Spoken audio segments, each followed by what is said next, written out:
Well,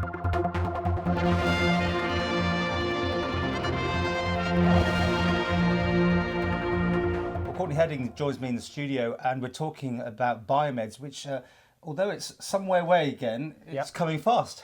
Yeah, I can't believe how quickly the year's gone. I mean, autumn's sort of here, and in December, same sort of timing, we'll have the Manx BioMed conference, the second one, and we hope to make it an annual event. Well, let's go back. How did it go last time?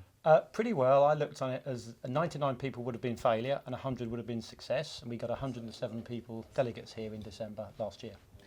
And this is obviously coming on again, therefore you've learned a few lessons and up the game? We'll leave people who are paying the money to judge that. We've put the price up slightly, we think we can, but equally we've got sponsors that want to come back again, that's always a good endorsement, and delegates that are coming back. But we've now got a sponsor from Australia, so halfway around the world they're looking at what we could be as a bridge into the UK.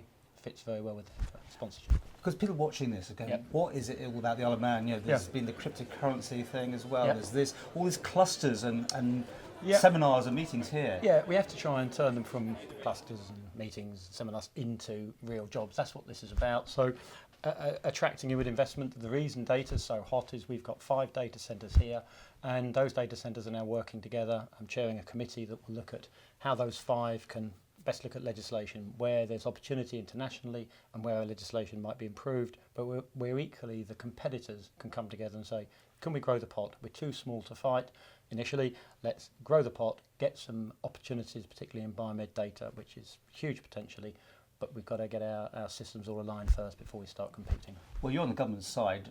Are you being able to process this and get politicians on side to make whatever necessary political decisions are needed? I hope so. I wouldn't say I'm on the government side. I'm on the side, hopefully, of better patient outcomes at lower costs. It sounds a bit trite, but it's not.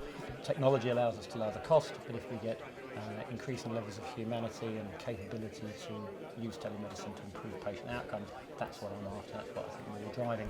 The politicians realise that they can be great enablers of change. The changes in the health department and amalgamating with social care. I mean, there's a lot to do, but they're willing. Their doors are very much open, continue to be increasingly open.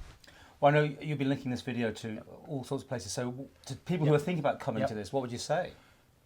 Come. That's in a nutshell. Why? Why? Okay, they will see best of breed presenters. Jim Mellon presented last year. This year he's presenting on immunotherapy. Now, he doesn't often present, and he doesn't often do interviews. And we got both, and it got a lot of views. So there's a lot of interest in him, isn't there? He's a big draw. I mean, and he's got another company which we're looking at, which is a diabetic wound company. They're presenting at regular cluster meetings every 2 months. We have those.